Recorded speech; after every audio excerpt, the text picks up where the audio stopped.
Admiral Zexathara stood before the massive holographic display in the command center of the Galactic Coalition's flagship, Eternal Dominion. The blue-scaled Velcarian's 4 eyes studied the tactical readout with the confidence of someone who had never known defeat. Around him, officers from 12 different species worked at their stations, their movements precise and methodical. This was how war was conducted in civilized space, calculated, predictable, and always decisive. "Admiral, the human delegation has arrived," announced Captain Mordun, his insectoid features clicking with what passed for amusement among the Zephyrians. "They're requesting an audience." Zexathara's neck frills rippled slightly, a sign of mild irritation. The humans had been discovered only 3 cycles ago, a primitive species that had barely achieved faster-than-light travel. Their small fleet of crude vessels had stumbled into Coalition space, apparently fleeing from some internal conflict on their homeworld. Now they dared to request military assistance against an enemy they claimed threatened their entire species. "Very well. Bring them to the strategy chamber," Zexathara ordered. "This should be educational." The strategy chamber was a marvel of Coalition engineering, its walls lined with displays showing every known military doctrine, battle formation, and strategic principle that had governed galactic warfare for millennia. As the human delegation entered, Zexathara noted their peculiar appearance with academic interest. They were bipedal, like several Coalition species, but their skin was oddly soft-looking, lacking the natural armor plating that most sentient races had evolved. Their delegation consisted of 5 individuals, all wearing matching blue uniforms that seemed almost ceremonial in their simplicity. The lead human, a female with short brown hair and dark eyes, stepped forward. "Admiral Zexathara, I am General Sarah Chen of the United Earth Defense Force. Thank you for agreeing to see us." "Speak your request, human," Zexathara replied, his translator rendering his words in their primitive language. "My time is valuable, and I have real wars to conduct." General Chen's jaw tightened slightly, but her voice remained steady. 3 months ago, our colonies in the Proxima system came under attack by an unknown alien force. We've designated them the Devourers. They consume everything in their path: planets, resources, even the local star's energy. Our initial defense fleets were completely destroyed. Zexathara gestured to the central display, which immediately began projecting standard Coalition battle formations. Defensive warfare follows established protocols. Formation Gamma 7 provides optimal coverage for planetary defense. Formation Delta 9 offers superior firepower concentration. You simply choose the appropriate response based on enemy vessel class and attack vector. "With respect, Admiral," Chen said, "these formations assume your enemy follows similar tactical doctrines. The Devourers don't. They attack in massive swarms, sometimes sacrificing hundreds of ships to destroy a single target. They show no regard for strategic value or preservation of resources." Captain Mordun's mandibles clicked in what his species considered laughter. "Impossible. No rational military force would waste resources in such a manner. You must have misread their intentions or tactical displays." Another human, an older male with gray hair, stepped forward. "Admiral, I'm Admiral Marcus Stone. I've been studying warfare for over 30 years. What General Chen describes isn't conventional strategy, but it's real. These beings operate on principles we don't recognize." Zexathara's frills darkened with skepticism. The Coalition had perfected warfare over thousands of years, refining it into a precise science. Every major conflict had been resolved using established protocols and proven strategies. The very suggestion that some primitive species could face a threat beyond Coalition understanding was absurd. "Display your combat footage," Zexathara commanded. The holographic display shifted, showing grainy recordings from human defense platforms. Zexathara watched with growing confusion as massive swarms of irregular vessels descended on human positions like living storms. The attackers showed no formation discipline, no tactical coherence, yet somehow they overwhelmed every defensive position with brutal efficiency. "Computer, analyze enemy formations," Zexathara ordered. Unable to identify known tactical patterns, the AI responded. "Enemy behavior does not match any recorded strategic doctrine."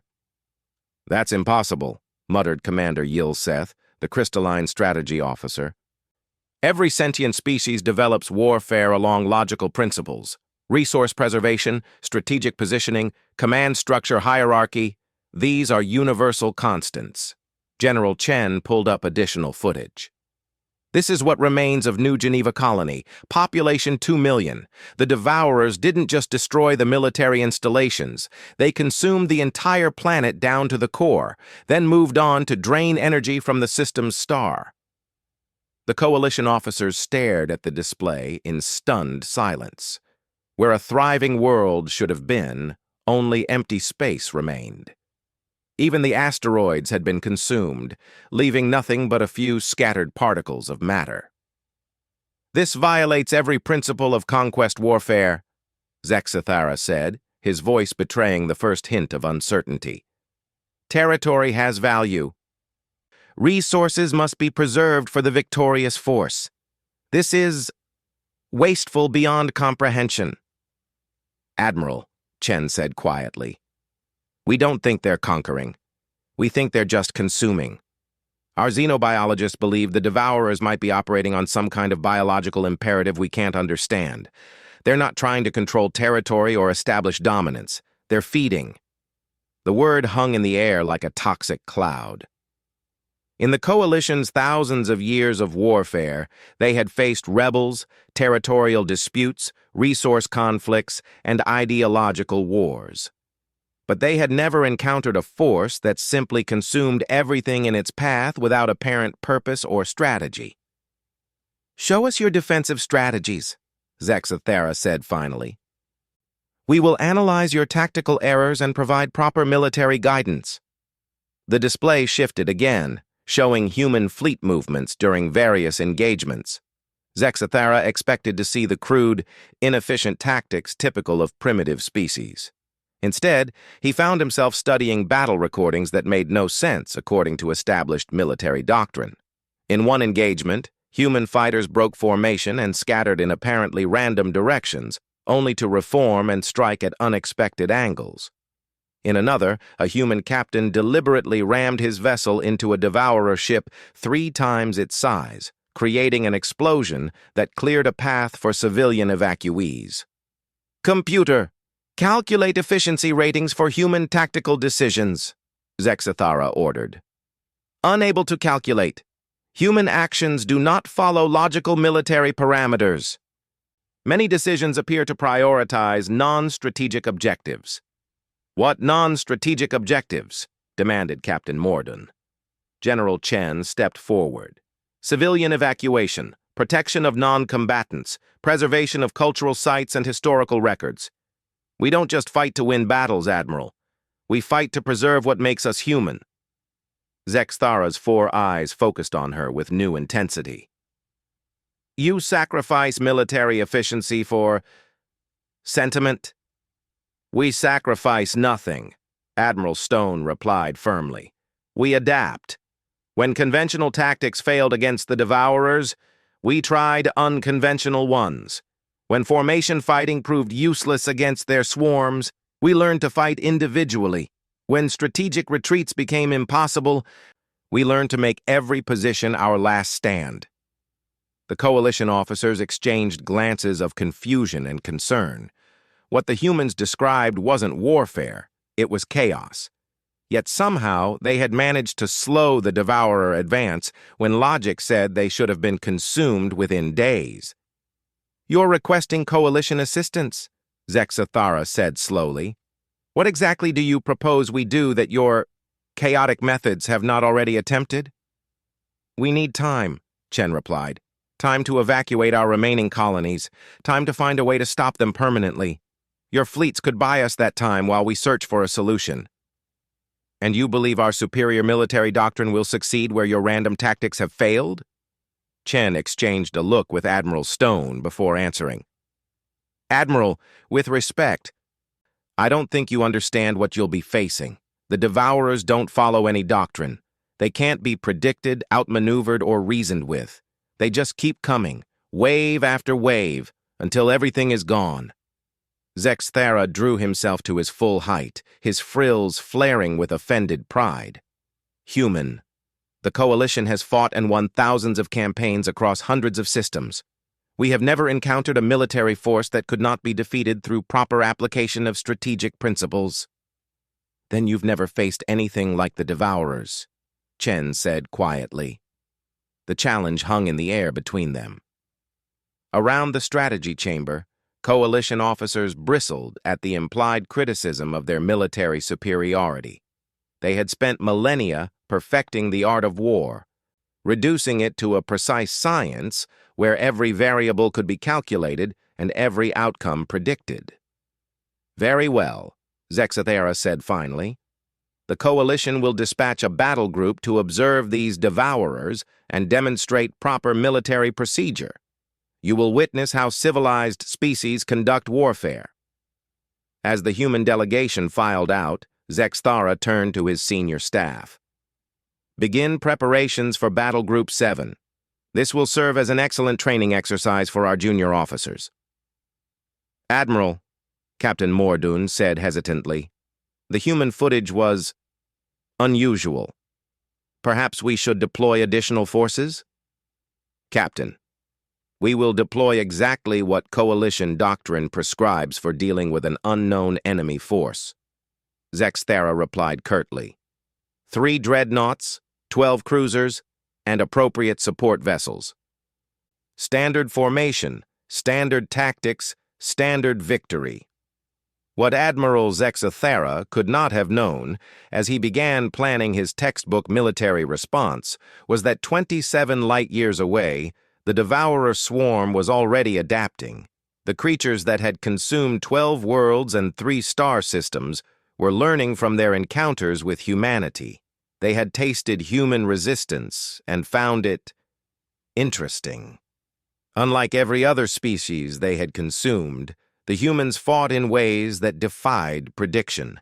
They sacrificed valuable resources for intangible concepts. They continued fighting even when victory was impossible.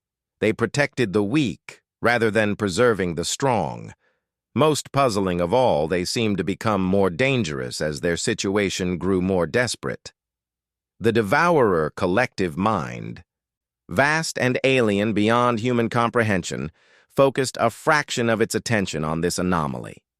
It had consumed the civilizations of a dozen galaxies, each following predictable patterns of resistance and submission. But these humans introduced variables that its billion-year-old consciousness had never encountered. As Coalition Battle Group 7 prepared for departure, confident in their military supremacy, the Devourers were already adjusting their approach. They had learned that humanity could not be consumed like other species. These creatures required a different strategy, one that would test the very foundations of what it meant to wage war. The stage was set for a confrontation that would challenge everything both sides thought they knew about conflict, survival, and the true nature of warfare itself. Battle Group 7 emerged from hyperspace in perfect formation, their ships arranged in the classic Valkyrian diamond, a configuration that had secured victory in over 300 engagements across Coalition space.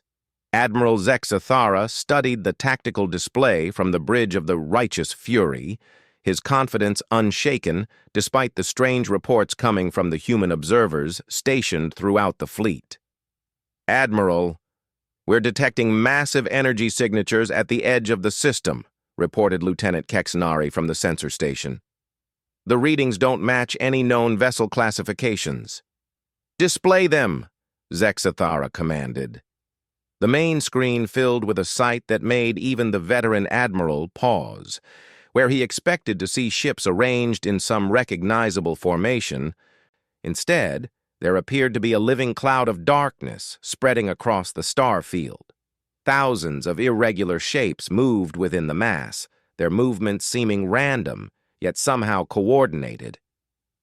"Computer, identify enemy vessel types and formation patterns," Zexathara ordered. "Unable to classify. Unknown energy signatures detected. Formation analysis inconclusive." Captain Morden leaned forward at his station. "Admiral, should we request additional classification data from the humans?" "Absolutely not," Zexathara replied sharply. "We will demonstrate proper reconnaissance procedures. Deploy Probe Squadron Alpha in standard search pattern. Begin long-range scans using Protocol 779. As the Coalition probes launched, General Chen's voice crackled over the communication system from her position aboard one of the human observer ships.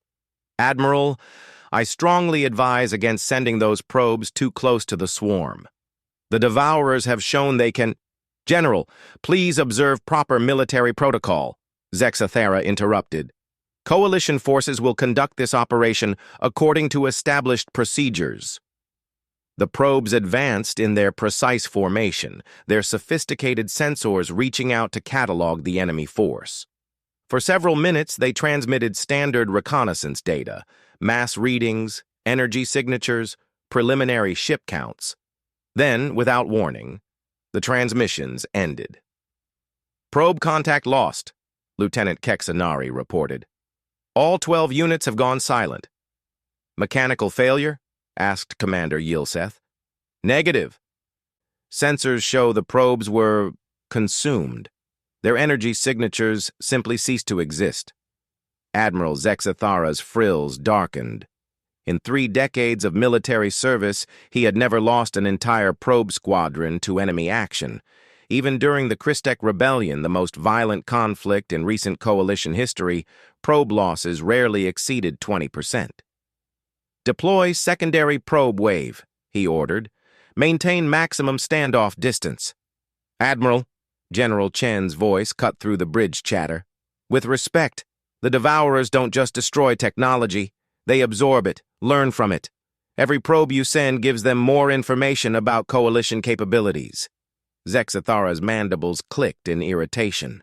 "Human, your species has existed in space for barely 3 cycles. The Coalition has been perfecting military doctrine for millennia. We know how to gather intelligence on enemy forces." The second probe wave lasted 14 minutes before being consumed. The third wave lasted 8. By the time Zexathara reluctantly canceled further reconnaissance attempts, the Devourer swarm had moved noticeably closer to the Coalition formation.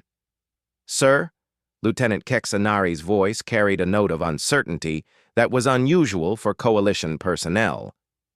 "The enemy mass has increased by approximately 15% since we began observation. Our probes seem to have fed them." "That's impossible," Commander Yilseth stated flatly. "Matter cannot be created from nothing. The probe's mass must have been redistributed, not absorbed." From the human observer ship, Admiral Stone's weathered voice joined the discussion. "Commander, the Devourers don't follow physics the way we understand it. They seem to convert matter into energy and energy back into matter at will. Every ship they consume makes them stronger." Zexathara studied the tactical display with growing frustration. Standard Coalition doctrine called for extended reconnaissance followed by systematic analysis of enemy capabilities and weaknesses. Yet every attempt to gather information only seemed to strengthen their opponents. "Very well," he announced. "We will proceed to Phase 2. All ships, implement battle formation Gamma 12. Begin long-range bombardment of enemy positions." The Coalition fleet shifted into the classic bombardment formation, their heavy weapons turning toward the approaching swarm. The mathematics were simple. Concentrated firepower applied to specific target coordinates would systematically destroy enemy vessels until resistance collapsed. It was a formula that had worked against every opponent the Coalition had ever faced. "All ships report ready," Captain Morden announced. "Commence firing," Zexathara commanded. The combined firepower of 15 coalition warships lanced out across space, creating a devastating barrage that should have vaporized anything in its path. Energy beams and projectile weapons converged on the designated target zones with surgical precision. For a moment, it appeared the attack had succeeded. Brilliant explosions blossomed throughout the enemy formation as coalition weapons found their marks. Several of the irregular shapes simply ceased to exist, consumed in balls of superheated plasma. Then something unprecedented happened. "Admiral," Lieutenant Kexanari's voice was barely a whisper. "The enemy formation is adapting. Their remaining vessels are moving in response to our firing patterns." The tactical display showed the impossible. The Devourer swarm was shifting and flowing around the coalition weapons fire like water around stones. Ships that should have been destroyed were somehow absorbing the energy attacks and growing larger. Worst of all, the entire mass was accelerating toward the coalition fleet. "Impossible," Commander Yilseth repeated, but his voice lacked conviction. "No military force can adapt to weapons fire in real time. It violates every principle of tactical response." "Computer, analyze enemy movement patterns," Zexathera ordered desperately. "Unable to analyze, enemy behavior does not follow any known tactical doctrine. Recommend immediate strategic withdrawal." The words hit Admiral Zexathara like a physical blow. In the entire history of coalition warfare, no battle computer had ever recommended retreat during the opening phases of an engagement. The very suggestion indicated a situation so far outside normal parameters that the AI could find no applicable protocol. "Admiral," General Chen's voice cut through the bridge noise, "you need to order your ships to scatter. Formation fighting is useless against the swarm. They'll use your own coordination against you." "The coalition does not scatter," Zexathera replied through gritted teeth. "We maintain formation discipline under all circumstances. All ships, tighten defensive formation. Implement overlapping shield protocols."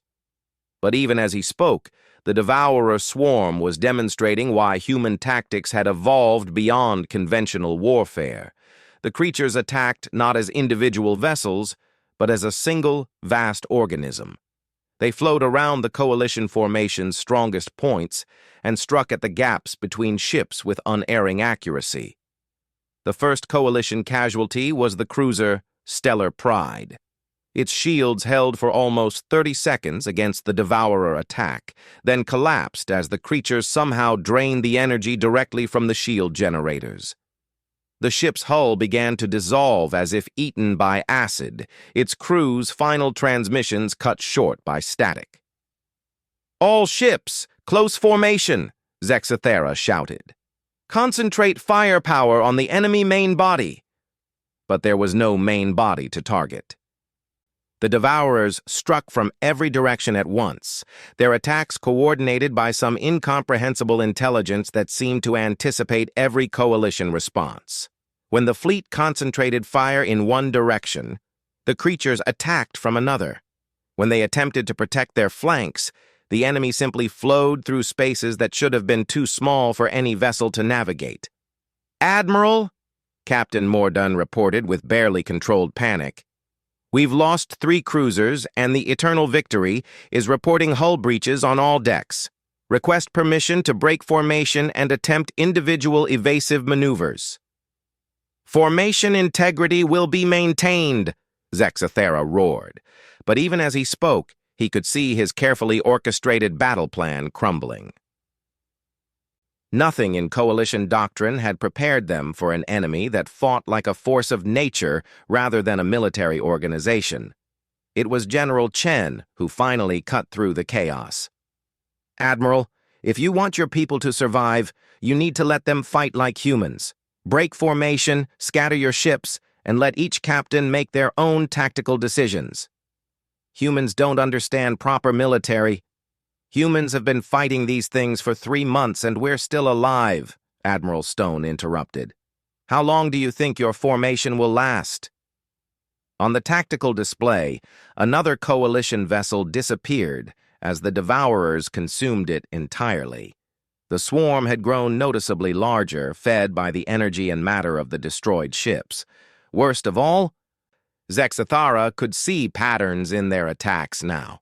Strategies that seemed to be evolving in real time as they learned from each engagement. "Sir," Lieutenant Kexanari reported, "the enemy appears to be targeting our command and control system specifically.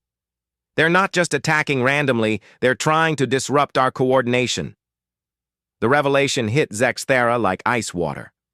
The Coalition's greatest strength had always been their superior organization and tactical coordination. But against an enemy that could adapt faster than orders could be transmitted, that strength became a critical weakness. "Admiral," Chen's voice was urgent now, "the swarm is learning your attack patterns. Every minute you maintain formation gives them more data about Coalition tactics. You're teaching them how to destroy you." For the first time in his career, Admiral Zexathara found himself facing a military situation for which his training had not prepared him. Every protocol, every strategy, every tactical doctrine seemed worse than useless against an enemy that treated warfare as an organic, evolving process rather than a mechanical application of force. Around him, his bridge crew looked to him for orders that he realized he was no longer qualified to give. The enemy they faced operated on principles so alien to Coalition understanding that their own military expertise had become a liability. "General Chen," he said finally, the words tasting bitter in his mouth, "what do you recommend?" The pause that followed seemed to last forever. When Chen finally spoke, her voice carried a weight of hard-earned experience that no amount of Coalition training could match. "Admiral, forget everything you know about warfare. The Devourers aren't an army. They're a swarm. They don't think like individuals making tactical decisions. They think like a single organism trying to feed. The only way to fight them is to become something they can't predict or consume. And how does one do that? You become chaos, Admiral. You become human." The bridge of the righteous fury fell silent as Admiral Zexathara processed General Chen's words. Around him, Coalition officers stared at their displays in growing horror as another cruiser vanished into the Devourer swarm. The perfectly coordinated formation that had brought victory for millennia was crumbling under an assault that followed no recognizable pattern. "All ships," Zexathara said finally, his voice steady despite the chaos around him. "Break formation. Repeat, break formation. All captains are authorized to engage independently at their discretion." The effect was immediate and shocking. Across the Coalition fleet, veteran officers who had spent decades following strict tactical protocols suddenly found themselves free to improvise. Some ships scattered in random directions, others began weaving unpredictable flight patterns, and a few bold captains actually accelerated directly toward the enemy swarm. "Admiral, what are our new tactical parameters?" asked Captain Mordun, his insectoid features displaying confusion. "There are no parameters, Captain," Zexathara replied, watching as the human observer ships began demonstrating their unconventional approach. One human vessel, barely a third the size of a Coalition cruiser, was dancing through the Devourer formation like a minnow among sharks, its weapons firing at seemingly random targets. "But sir, without coordinated tactics, we become unpredictable," Zexathara interrupted. "Watch the humans, Captain. Learn." On the main display, the human ships were performing maneuvers that violated every principle of space combat. They split their formations without warning, regrouped in impossible configurations, and seemed to prioritize survival over victory in ways that made no tactical sense. Yet somehow, they were not only surviving, but actually inflicting damage on the swarm. General Chen's voice crackled over the communication system. "Admiral, have your ships focus on disruption rather than destruction. The Devourers learn from whatever destroys them, but they seem confused by attacks that don't follow logical patterns." "Explain," Zexathara demanded. "Watch this," Chen replied.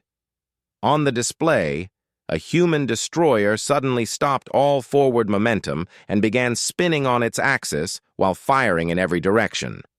The maneuver was so tactically absurd that it should have made the ship an easy target. Instead, the surrounding Devourer vessels seemed to hesitate, their coordinated attack patterns faltering as they tried to process the inexplicable behavior. "Computer, analyze human tactical effectiveness," Zexathara ordered. "Unable to calculate effectiveness. Human actions appear random but produce measurable disruption in enemy coordination patterns." Lieutenant Kexanari looked up from her sensor station. "Admiral, the human ships are deliberately doing things that make no sense. One of their captains just ejected his cargo bay contents directly at the enemy formation." "What was in the cargo bay?" asked Commander Yilseth. "According to scans, musical instruments, recreational equipment, and what appears to be food preparation supplies." The absurdity of it struck Zexathara like a revelation. The humans weren't just fighting unconventionally. They were introducing elements of their culture, their daily life, their very humanity into the battle. They were making the conflict personal in a way that transcended pure military logic. "All coalition vessels," he announced, "begin implementing irregular attack patterns. Target selection is at individual captain's discretion. Priority is disruption of enemy coordination, not vessel destruction." The transformation was remarkable. Coalition ships began breaking away from their rigid formations and adopting wildly different approaches to the engagement. Some captains attempted to mimic human tactics, while others developed entirely new strategies based on their species' unique perspectives. The Zephyrian captain of the Star's Edge began using his ship's communications array to broadcast poetry in 17 different languages directly at the Devourer swarm. The crystalline officer aboard the Prism Light started firing her weapons in mathematical sequences based on prime numbers. Most surprisingly, Captain Morden ordered the Righteous Fury to begin transmitting coalition military marching songs at maximum volume. "Are we winning?" Zexthera asked, studying tactical displays that no longer made any coherent sense. "Define winning," General Chen replied with what sounded suspiciously like amusement. "We're still alive. The swarm is showing signs of confusion, and they've stopped advancing. In human terms, that counts as progress." Admiral Stone's voice joined the conversation. "Admiral, the key is to remember that the Devourers evolved to consume predictable threats. Every galactic civilization they've encountered has followed similar patterns: organized resistance, technological solutions, logical tactical responses. Humans represent something they've never faced before." "And what is that?" Zexathera asked. "Chaos with purpose," Stone replied. "We don't fight to win according to some predetermined definition of victory. We fight to survive, to protect what matters to us, and to buy time for solutions that might not even exist yet. We're willing to try anything, no matter how impossible it seems." As if to demonstrate the point, one of the human frigates suddenly began broadcasting what appeared to be children's lullabies while simultaneously launching every piece of emergency equipment it carried directly into the enemy formation. The Devourer vessels in the immediate area actually retreated, their coordinated patterns breaking down as they struggled to process this incomprehensible behavior. "Admiral," Lieutenant Kexanari reported, "sensors are detecting something unusual within the Devourer swarm. Their collective behavior appears to be fragmenting." On the display, the massive enemy formation that had moved with such terrifying coordination was beginning to show signs of disorganization. Individual Devourer vessels were breaking away from the main body, their movements becoming erratic and confused. "They're not used to dealing with chaos," Chen observed. "Their entire existence is based on consuming organized civilizations. They've never encountered a species that fights like we do, without a unified plan, without a clear hierarchy, without even a shared definition of victory." Commander Yilseth studied the sensor readings with fascination.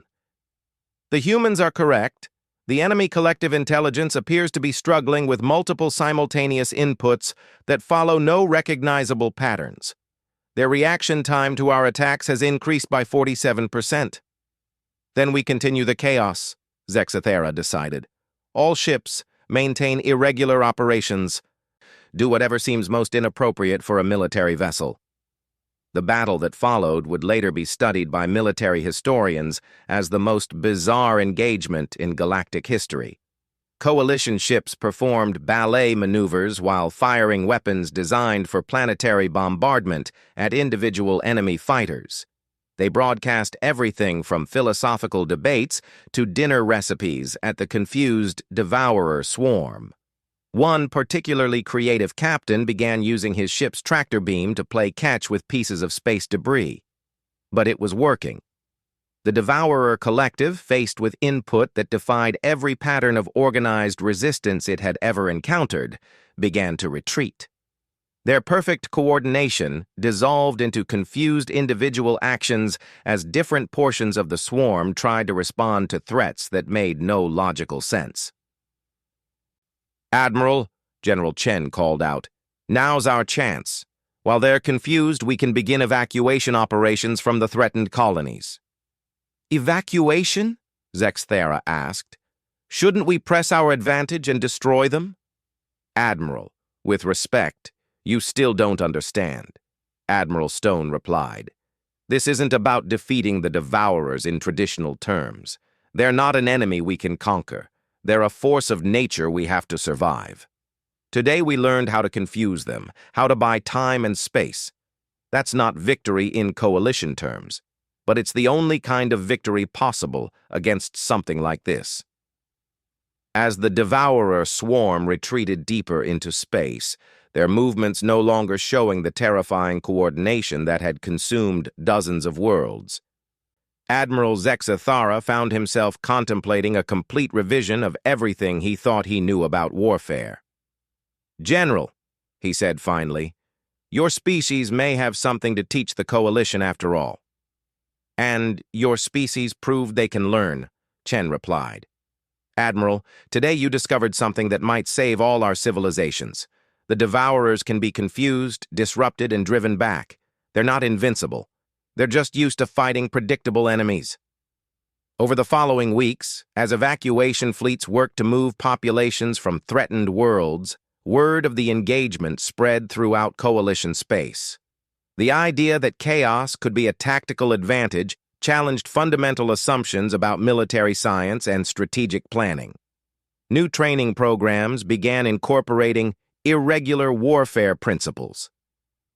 Coalition officers started studying human literature, art, and cultural practices, searching for inspiration that could translate into battlefield effectiveness.